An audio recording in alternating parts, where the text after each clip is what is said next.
Abroad, I encountered my future wife in 1994. We shared a profound admiration for Tupac Shakur, which sparked our initial connection. Contrary to our family's preferences for classical, country, and jazz, rap music brought us together. Our meeting occurred at a Tupac Shakur concert in Milwaukee, just over 29 years ago. Throughout the evening, we conversed passionately while enjoying the music. Before parting ways, we exchanged pager numbers, and she also shared her dorm room phone number.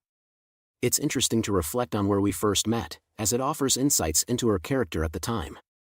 I recall that during one of the performances, some women were invited on stage to dance, although I can't recall the name of the group. But some girls were getting chosen to go backstage, and others were kicked off stage. When they were asking for more girls and yelled out, "Who wants to come up?" my wife, Tony, that's her real name, was screaming, "Choose me. Choose me."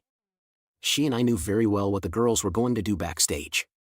To paint the picture more, we were both 22 at this time. My dad bought my tickets to the show because I did so well the previous quarter in college. He really didn't understand why I loved rap music so much. Anyway, Tony was the same way. Her family didn't understand why she liked rap music, especially coming from a strict Catholic family. She was also in college at the time, so she never got chosen to join the other lucky girls on stage that danced and pulled their shirts up flashing the crowd. I liked women, but I went there to listen to good music, so when Tupac came on, it was all music and I enjoyed every moment. Now that I think about it, I believe the guys making women dance on stage were from some local rap group opening up for Tupac here in Milwaukee. Anyway, she and I would talk occasionally until we arranged a date. Her school was less than an hour from mine, so driving wasn't too terrible. Our first date was at Ponderosa, and I'd bring this up because this should have been a red flag. Also, she gave me a BJ in the bathroom stall. Luckily, we were there when it wasn't too busy, and there weren't many people around. But my thoughts were, does she do this a lot? Of course, after she did it, she told me to consider myself lucky that she doesn't do this for everyone. I stayed at her dorm that night. I had to sneak in, and we both skipped classes the following day and got it in for the entire day. She was an animal, and me being a young 22-year-old, I felt like I was on cloud nine. I went home after thinking I've had the time of my life and also wondering, what if she was just a loose woman? That's what we called 304s back then, or hussies. Anyway, she paged me the next day, and when I called, she told me how much she missed me and she could see herself settling down with me. But I told her, let's not let how we feel about each other get in the way of our studies. Before I could finish, she cursed me out and said I was just like the rest of them, and that she knew I wasn't different. I told her to hold on, that I liked her, but she said, "F you. I'm so sick of being treated like," and she hung up. I tried calling her back, but she never answered. A week went by, and I didn't hear from her. I thought maybe I should page her, and I did. I went back to chill in my dorm room. She paged me back 30 minutes later and told me to call. I ran out to use the one phone that we all had, but someone was using it. I asked the guy, an ex-roomie of mine, if I could use the phone. He told me to chill out. I left and came back 30 minutes later, but he was still using the phone. I went back to my room. Now it was 8 p.m. I went back out, and he was still on the phone. I told him to hurry up, but he flicked me off. I decided I'll call her in the morning. It was Saturday, and my mornings are free until work in the afternoon. I called her phone a couple of times, and there was no response. I then paged her and got nothing again. 2 months went by before I talked to her again. I was bowling on a Sunday with some friends in a different town in Milwaukee, and there she was, bowling with a group of girls and 2 guys. I went over and said, "Hey." She looked at me, ran up, and jumped on me with hugs. "Oh my gosh, I can't believe I'm seeing you," she said with her arms wrapped around my neck. She said she missed me so much, and I told her she didn't let me explain myself the last time. I told her what I meant was we could see each other, but we shouldn't let it get in the way of our studies. Mind you, we both skipped class the day after our first date. I didn't want to make that a thing with us, and that was what I told her. She told me she understood and wanted to remain friends with me, and possibly build up to something serious eventually. We both graduated from our individual colleges, and that same graduation night, we made it official.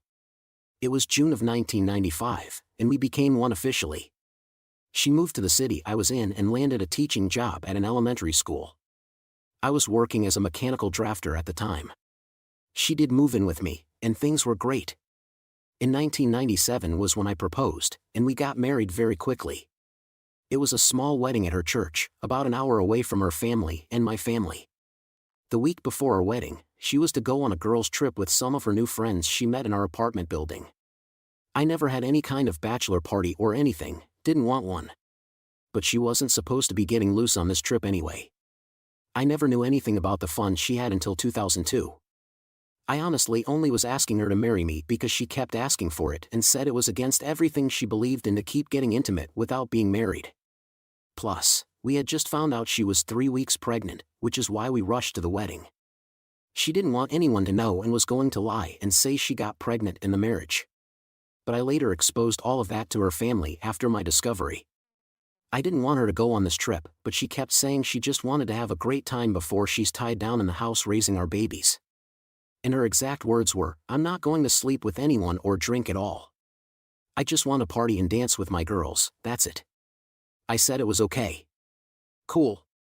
The whole time she was on this trip, it was 4 days. I heard from her once, and it was on the day before she was to fly back home. When you speak of gut feelings, I swear to you, not only was it just a gut feeling, I was sick to my stomach the entire time she was gone. My parents told me I was just being nervous because I was getting married, but deep down, I knew something was wrong. Anyway, we got married, and I'll fast forward to 2002. Our daughter was 4 years old. I wish I was as tough as a lot of young guys today. I'm over it now, and it still hurts a little, but when I found out she was not my daughter, I was devastated. So, one Christmas, my 12-year-old nephew and a couple of his friends kept hassling me, saying, "Uncle, we need to talk to you, it's urgent." After about the 5th attempt, I went into the bedroom to see what the heck they wanted. He made me promise not to get upset and that I wouldn't tell that he had some of these videos. I replied, "Okay, I won't." "And what videos are you talking about?" At the time, my nephew had a small television with a VCR attached to it. It was built into the TV. Anyway, his friends giggling pulled the tape out, and it was a Girls Gone Wild video. I laughed and told them it was okay and that I used to sneak and look at my dad's old magazines. My nephew said, "No, Aunt Tony is in here. I know it's her because she's with her friend Frankie." Frankie is one of the newer friends my wife met when she moved into my apartment, and she lived below us. I asked that they put the tape in. His friends were arguing. "No, fast forward. You idiot, you passed it. It's when they were on the boat." Eventually, they got to what they wanted to show me, and there my wife was, chest out, jumping up and down. Mind you, she was pregnant. Her friends were encouraging her to drink, but she kept saying no. Some guy was talking to her and was asking what she thought about the guy holding the camera. She mentioned how she could see his package in his pants and she wanted to sample it. They were asking if she wanted to blow him, and she said yep. "When the cameras are off, he's mine," she said. I said, "What the heck?" very loudly. My nephew got shocked. He was scared my brother or sister-in-law would walk in and see he was watching the Girls Gone Wild tape. It kept playing, and the guy was asking if my wife was married, and she said yes. Mind you, we were technically married at the time. This was clearly filmed when she went on the girls' trip because I saw some of her friends. We signed the marriage certificate 2 weeks before our actual wedding. Now back to the video. She said her husband was so boring, and she definitely made a mistake, and she needs a wild man that takes control. I yelled to my nephew to turn it off and give it to me. The nephew's friends ejected and handed me the tape. I went out into the living room and told my wife to grab her stuff, that we're leaving. She looked dumbfounded, and I said, "Grab your stuff now, we're leaving." I'm not gonna say it again. I apologized to my family, grabbed the little girl I thought was mine at the time, and we left. We got in the car. I told her what I had in my hand, and she acted as if she had no idea what I was talking about, that she'd never heard of such a thing. And of course, she wouldn't be in a video acting like that. Funny how halfway home she grabbed the tape and tossed it out of the window. I could see exactly where it landed, so I parked at a corner store's parking lot and ran down to grab it. I got back to the car, and my wife was crying, and the child was sleeping. I asked why she was crying and told her if she's not the one in the video, then all this will be over soon. I was certain it was her, but with her continuous denial, I was beginning to doubt myself. Anyway, we got home, and she went to put the baby to bed. She was supposed to come back out so we could see the video together to determine if she was the one in it or not, but I didn't hear from her anymore. I found the part where she was talking about blowing the camera guy, so I went back to the room, and she was in bed, sleeping with